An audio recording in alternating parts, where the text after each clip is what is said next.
Hi எல்லாருக்கும் வணக்கம். Welcome back to mom 60.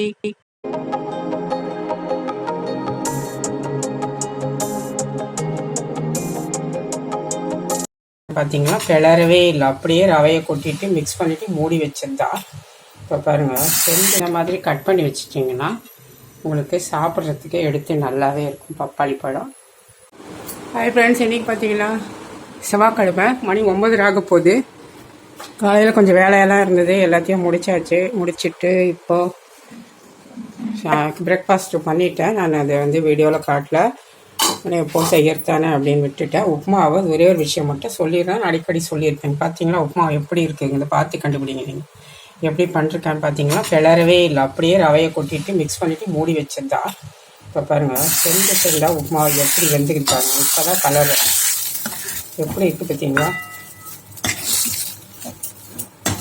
கட்டி எதுவுமே விடாது. நான் நிறைய முறை சொல்லி கொடுத்துருக்கேன். அந்த மாதிரி நல்லா மிக்ஸ் பண்ணிட்டு நம்ம எடுத்து வச்சுக்கலாம். இப்போ தேங்காயும் பொட்டுக்கடலையும் போட்டு சட்னி, நல்லா கருவேப்பிலை கடுகு போட்டு தாளிச்சிருக்கேன்.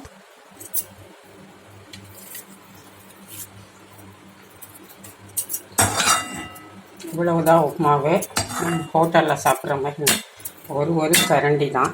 ஒரு வடை இருந்தால் இன்னுமே நல்லாயிருக்கும். வடை தான் இல்லை. அப்படியே சட்னியை ஊற்றி விட்டுருவோம்.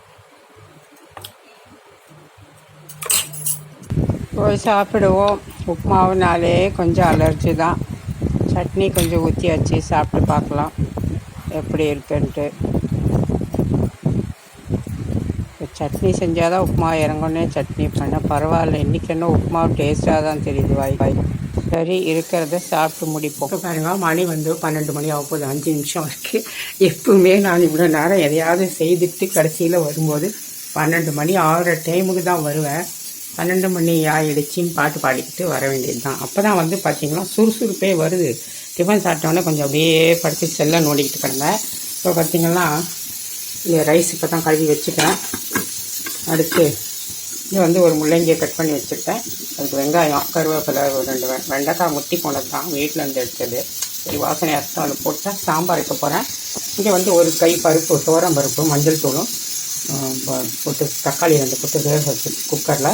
அடுத்து இங்கே கத்திரிக்காய், இந்த மாதிரி நீளமாக கத்திரிக்காயை கட் பண்ணி இந்த மாதிரி போட்டிங்கன்னா வதக்கல் பண்ணுறதுக்கு ரொம்பவே நல்லாயிருக்கும். இன்னும் கூட மெல்லிசாக போடலாம். இது சீக்கிரம் இந்த மாதிரி கத்திரிக்காய் ஆனால் நல்லாயிருக்கும். அதனால் இவ்வளோ போகிறோம். இப்போ இங்கே ஒரு கடாய் போட்டுட்டேன். இது ஒரு 10 நிமிஷத்துக்கு முன்னாடி தான் வந்தேன். பருப்பை வேக போட்டுட்டு அரிசி கழுவி போட்டுட்டு கத்திரிக்காய் மட்டும் கட் பண்ணேன். அவ்வளோதான். ஒரு 12 முட்டை இருக்கும். இப்போ அந்த கடாய் காஞ்சிருச்சு. இந்த கத்திரிக்காய் வதக்கலுக்கு ஒரு 2 டேபிள் ஸ்பூன் அளவுக்கு ஆயில், கொஞ்சம் கூட தான் இருக்கணும். வதக்கிறோம் இல்லையா எண்ணெயிலேயே, அதனால் கொஞ்சம் கூட தான் எண்ணெய் போடணும். பொரியல்னால் நீங்கள் அதில் பாதி போட்டால் கூட போடும்.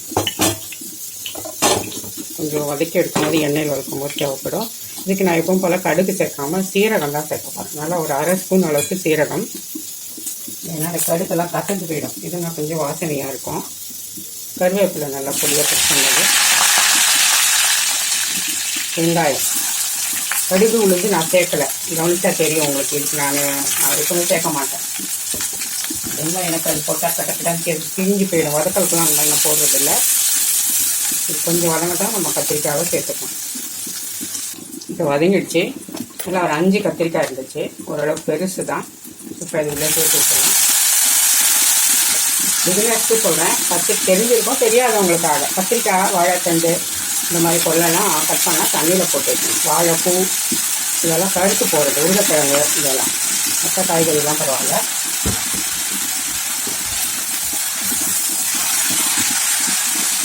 இப்போ தேவையான அளவு உப்பை சேர்த்துலாம். வதங்கி வந்தால் எப்பவுமே கம்மியாக வர பொருளுக்கெல்லாம் உப்பு பார்த்து கம்மியாக சேர்க்கணும். இப்போ நான் ஒரு 1/4 ஸ்பூன் தான் கொஞ்சம் கூடுதலாக சேர்த்துருக்கேன். வெறுமே உப்பு தான் சேர்த்துருக்கேன். அப்புறமா நம்ம காரம் கொஞ்சம் சேர்த்துக்கலாம். வதங்கி வரட்டும், அப்புறம் நம்ம காரம் சேர்த்துக்கலாம். இந்த மாதிரி டிப்ஸ் பிகினர்ஸ்க்கு யூஸ்ஃபுல்லாக இருக்கும். நிறையா எப்பயுமே காரம் போட்டுறாதுங்க. முதல்ல அப்புறம் போட்டிங்கன்னா காரமும் கொஞ்சம் கரெக்டாக தெரியும். மூடி வச்சிடலாம். ஒரு 2-3 நிமிஷம் மூடி இருக்கட்டும். இப்போ ஓப்பன் பண்ணலாம். 1 நிமிஷம் தான் ஆயிருக்கும். ரொம்ப நேரம் வச்சா இந்த மாதிரி மெல்லிஸாக நம்ம கத்திரிக்காய் போடும்போது எல்லாம் குழப்பலான்னு ஆகிடும். ஒரே ஒரு நிமிஷத்துக்கு மேலே மூடி போடாதுங்க. இந்த தண்ணி விட்டு அதுலேயே அது வதங்கிடும். இப்போ காரம் சேர்த்துக்கலாம். அடுத்து சிம்மில் போட்டுட்டு பார்த்தீங்கன்னா பாதி அளவுக்கு வந்துட்டு பார்த்தீங்களா. அதுக்கு தான் நான் உப்பு கூட குறைச்சி சேர்த்தது. மஞ்சள் தூள், மிளகாய் தூள் வந்து ஒரு அரை ஸ்பூன் போடுறேன். கத்திரிக்காயும் கொஞ்சம் போட்டால் தான் நல்லாயிருக்கும். உப்பு நம்ம ஆல்ரெடி சேர்த்தாச்சு. அவ்வளோதான். இனிமேல் வந்து மூடவே வேண்டியதில்லை. நீங்கள் இப்படியே இந்த இதிலே வதக்கி வச்சாங்க.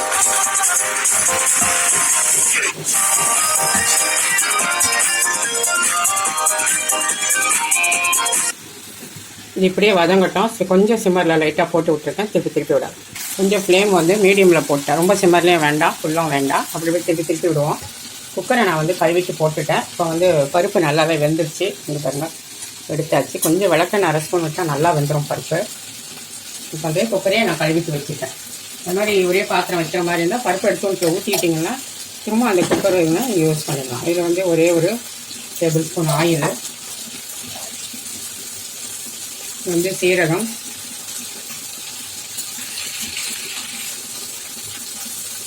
கடுகு, அது பொரியட்டும். கொஞ்சம் வெந்தயம் பருப்பில் போட மறந்துட்டேன், அதனால வெந்தயம் போட்டேன். இப்போ பொரிஞ்சிடுச்சு. இதில் ஒரு வெங்காயத்தை கட் பண்ணி வச்சுட்டு போட்டுக்கலாம்.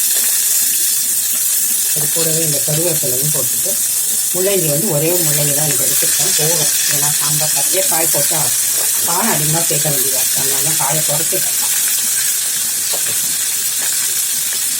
ஏன் பார்த்தீங்கன்னா காய்க்கு தகுந்த அளவு நம்ம காரம் சேர்க்கலன்னா நல்லா இருக்காது. சாம்பார் பார்த்தீங்கன்னா கடைசியில் நமக்கு ரொம்ப காரம் புளிப்பாயிடுது. அதனால வந்து போதும். ஒரு கை பருப்பு, கையளவு தோரம் பருப்பு, ரேஷன் பருப்பும் நல்ல பருப்பும் சேர்த்து போட்டுக்கலாம். முள்ளங்கியை கொஞ்சம் நல்லா வதக்கி விட்டுக்கலாம். சாம்பாருக்கு தேவையான அளவுக்கு உப்பு மொத்தமாகவே நான் ஒரு ஸ்பூன் போட்டுக்கிறேன். நீங்கள் நான் எப்போ சொல்கிற மாதிரி ஒரு 3/4 பாகமாக போட்டுக்கணும். கொஞ்சம் முள்ளங்கி வதங்கட்டும். ஒரு நிமிஷத்துலேருந்து 2 நிமிஷம் கொஞ்சம் வதங்கட்டும். இது மூடி வைக்கலாம். இப்போ ஓப்பன் பண்ணிடலாம்.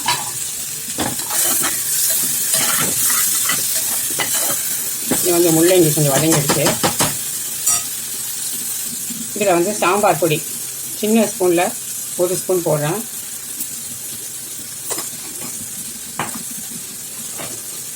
உப்பு சேர்த்துட்டோம். கொஞ்சமாக இதுக்கு மஞ்சள் தூளும் மிளகாத்தூள் வந்து ஒரு 1/4 ஸ்பூன் அளவுக்கு போடுறோம். அதிகமாக போடல, அவ்வளோதான். ஏன்னா அதிலே கொஞ்சம் காரம் இருக்கும்.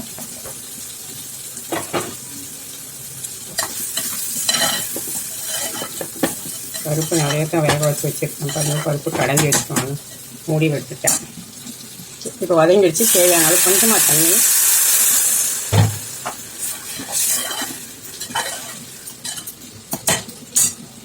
கொஞ்சம் பருப்பை நான் வந்து கடைஞ்சி எடுத்து வச்சுக்கிட்டேன். மீதி இருக்க பருப்பை வந்து நம்ம சாம்பார் சேர்த்து விட்டுடலாம். கொஞ்சமாக புளி சேர்த்துக்கலாம். இப்போ புளி தண்ணி லைட்டாக தான் விடுறேன், பார்த்தா தெரியும். தண்ணியாக தான் விடுறேன், அதிகமாக இல்லை. கரைச்சிட்டு இருந்த மீதி புளி தான் நான் சேர்த்துருக்கேன். அதனால தண்ணியாக தான் இருக்கும். புளி ரொம்ப. உப்பு செக் பண்ணிக்கலாம். உப்பு காரம் எல்லாமே சரியாக இருக்கு. மூடி போட்டு ஒரு விசில் வைக்கிறேன். நீங்கள் இப்போ அப்படியே அடுப்பில் செய்கிற மாதிரி இருந்தால் முள்ளங்கி கடாயில் செய்கிற மாதிரி முள்ளங்கி வேக வச்சுட்டு புளி சேர்த்து கொதிக்க விட்டு எடுத்துக்கோ. இப்போ இதுக்கு வந்து ஒரு விசில் போதும். ஒரு விசில் வந்தானே ஆஃப் பண்ணிடுவேன். இப்போ வந்து நம்மளோட கத்திரிக்காய் வதக்கல் சூப்பராக ரெடி ஆகிடுச்சு. 5 நிமிஷம் தான். கத்திரிக்காய் பொரியல். ஹோட்டலில் போய் சாப்பாடு அவசரத்துக்கு இல்லை வெஜ்ஜு லஞ்சு வாங்கி சாப்பிட்றோம். எல்லாம் 150 கம்மி. லஞ்சு இப்போ ஓரளவுக்கு நல்ல சாப்பாடு கிடைக்காது. ஒரு பருப்போ இல்லை ஒரு ரைஸோ இல்லை ஒரு ரசமோ கூட ஒரு காயோ நம்ம உடம்பு ஓடிடும். வயிறும் ஃபுல்லாகும். ஹெல்த்துக்கும் ரொம்பவே நல்லது. 5 நிமிஷம் தான் இந்த கத்திரிக்காய் வதக்கல். எவ்வளோ ஆச்சு பார்த்தீங்களா? இப்போ நம்மளோட கத்திரிக்காய் வதக்கல் ரெடி ஆகிடுச்சு. அப்புறம் இங்கே வந்து பப்பாளி பழமே தலையும் வாழையும் கட் பண்ணி வச்சுருங்க. தலை வால் இல்லை மண்டை கொண்டை எப்படி வேணால் வச்சுக்கலாம். பின்னாடி இருக்கிற கொண்டையும் முன்னாடி இருக்கிற மண்டையும் வெட்டிட்டிங்க வச்சுக்கோங்களேன். அழகாக இப்படி நிற்க வச்சு இப்படி போட்டுட்டிங்கன்னா சூப்பராக வந்துடும். இன்றைக்கி நான் இப்படி கவுத்து வச்சுட்டேன். தோல் எடுத்துகிட்டு காட்டுறேன். இப்படி தோலை சீவி நம்ம எடுத்துட்டு அதுக்கப்புறமா வந்து நம்ம இந்த மாதிரி ஸ்லைஸ் மாதிரி போட்டுக்கிட்டிங்களா சாப்பிட்றதுக்கு ஈஸியாக இருக்கும். பசங்களுக்கும் கொடுக்கவும் நல்லாயிருக்கும். இதே மாதிரி நீங்களும் ட்ரை பண்ணி பாருங்கள். இது பார்த்தீங்கன்னா கொட்டையே இல்லை, சூப்பராக இருக்குது. ஒரு கொட்டை கூட இல்லை.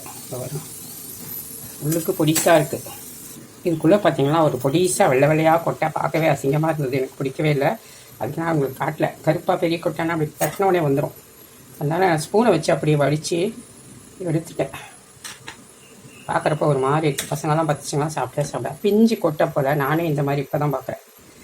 அவ்வளோதான். இந்த மாதிரி கட் பண்ணி வச்சுட்டிங்கன்னா உங்களுக்கு சாப்பிட்றதுக்கு எடுத்து நல்லாவே இருக்கும். பப்பாளி பழம் ட்ரை பண்ணி பாருங்கள். பழம் தித்திக்குமோ டவுட்டாக இருந்தது, உண்மையிலே நல்லாயிருக்கு.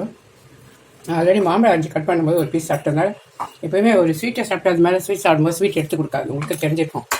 மாம்பழம் கட் பண்ண சாப்பாடுக்கும் இப்போ இதுவும் பப்பாயும் கட் பண்ண, அதனால கொஞ்சம் ஸ்வீட் கம்மியாக தெரியுது. இப்போ நல்லா தான் இருக்குது. இப்போ சாம்பார் வந்து ரெடி ஆகிடுச்சு. ஒரு விசில் வச்சு எடுத்துட்டோம். நம்ம எப்பயுமே எதையாவது சாப்பிட்டுட்டு நம்ம சமையல் பண்ணும்போது வாயில் போட்டு பார்த்தோம் ஒரு மண்ணு மாதிரி இருக்கும் பாருங்கள். வெந்துடுச்சா பாருங்கள், வெந்துடுச்சு. நம்ம பவுலுக்கு மாற்றிடுறேன். இப்போ நம்மளோட முள்ளங்கி சாம்பார் ரெடி ஆகிடுச்சு. நான் பெருங்காயம் போட மறந்துட்டேன். அதுலேயே இருக்கோம் சாம்பார் பொடியில் இருந்தால் நம்ம கொஞ்சம் போட்டுப்போம் கடைசியில். அவ்வளோதான், நம்மளோட முள்ளங்கி சாம்பார் ரெடி ஆகிடுச்சு. சமையல் என்ன அப்படிங்கிறது பார்த்துடலாம் வாங்க. இப்போ வந்து வெள்ளை சாதம் ரெடி ஆகிடுச்சு. நான் சொன்னேன்ல வந்து அரிசியை கழுவி காய போட்டுட்டு தான் ரைஸ் குக்கரில் எல்லாமே செய்ய ஆரம்பித்தேன். நம்மளோட ஒயிட் ரைஸ் ரெடி. இங்கே வந்து முள்ளங்கி சாம்பார், அடுத்து இங்கே வந்து கத்திரிக்காய் வதக்கல், அடுத்து இங்கே கொஞ்சமாக பருப்பு கடைஞ்சி நெய் விட்டு தாளித்து வச்சுருக்கேன் சீரகம் போட்டு. அடுத்து இங்கே வந்து வீட்டில் உர ஊற்றின தயிர் எப்படி இருக்குது பாருங்கள், கெட்டியாக தெரியுதா, வீட்டில் உர ஊற்றின. இதுதான் இன்றைக்கி சமையல். இது இல்லாமல் சப்பாத்தியும் நான் இப்போ போட போகிறேன். இங்கே வந்து சப்பாத்தி மாவு நேற்று பிசைஞ்சதே இருக்குது. அதை இப்போ மதியானம் வந்து என் பொண்ணுக்கும் பையனுக்கும் டின்னர் பாக்ஸுக்கு பிசைஞ்சு சுட்டுடலாம் திரட்டி. இப்போ பாருங்கள், மணி வந்து 12:30. இவ்வளோ நேரம் அதெல்லாம் கொஞ்சம் எடுத்து வச்சுட்டு இருந்தேன். கரெக்டாக ஒரு 3/4 hour தான் ஆச்சு. ஒரு சாம்பார் வச்சு ஒரு பொரியல் பண்ணி ஒரு சாதம் வடிச்சிட்டேன். அவ்வளோதான், ரசம்லாம் வைக்கல, தயிர் தான் இன்றைக்கி. இங்கே வந்து காய்கறி கழிவு பழம் தோலெல்லாம் இருக்குது. நீங்கள் மாடு போத்துற மாதிரி இருந்தால் மாட்டுக்கு ஊற்றிடுங்க. சப்போஸ் உங்கள் இடத்துல ஏரியாவில் மாடுகிட்டு வராது அப்படின்னா செடிகளுக்கு ஊற்றிட்டிங்களா அந்த தண்ணியும் வேஸ்ட் ஆகாது, செடிக்கு நல்லா உரமாக இருக்கும். கொஞ்சோண்டு குக்கர்லாம் இருக்கும், அது நம்ம தேய்ச்சி வச்சிடலாம். இப்போ இன்றைக்கி நான் சமையல் பண்ணுறப்போ விழுந்த பாத்திரம் என்ன அப்படிங்கிறத காமிச்சிடறேன். இது வந்து எப்பயுமே காய்கறி அலசுகிற ஒரு கிண்ணம் தான். சும்மா கழுவுனா கூட போதும். இது ஒரு குக்கர் தான் விழுந்துச்சு எனக்கு. இதுவே எல்லாம் பண்ணிட்டு தேய்க்கணும். அப்புறம் ஒரு கடாய் யூஸ் பண்ணேன். அவ்வளோதான். காலையிலேருந்து பிரேக்ஃபாஸ்ட் எடுத்து இது 2 சாமான் தான் பாருங்கள். தேய்ச்சி வச்சிடலாம். இப்போ வந்து சப்பாத்தி சுட்டு வச்சாச்சு. டின்னர் பாக்ஸுக்கும் மத்தியானம் சாப்பாட்டுக்கும். டின்னர் பாக்ஸுக்கு எப்பவும் போல் ஒரு 3 சப்பாத்தி. இங்கே வந்து கத்திரிக்காய் வதக்கல் கொஞ்சம் வச்சிடறேன் உனக்கு. இங்கே வந்து சாம்பார் வச்சிடறேன். முள்ளங்கியும் முள்ளங்கிலாம் சாப்பிட மாட்டான். சும்மா ஒரு 3 முள்ளங்கி போட்டு வைக்கிறேன். அவன் பொண்ணு சின்னது, இப்போ தான் 5 வயசு முடிய போகுது. அது பார்த்திங்களா முள்ளங்கி சாம்பார்னா அவ்வளோ பிடிக்குமா அவங்க பொண்ணுக்கு சொல்கிறான். இவன் இவ்வளோ பெரிய கழுதையாகி முள்ளங்கினா இவன் அழுகுறான். சாம்பார் ஊற்றியாச்சு. அவ்வளோதான். இப்போ டின்னர் பாக்ஸ் போதும், கட்டி மூடி வச்சிருக்கான்.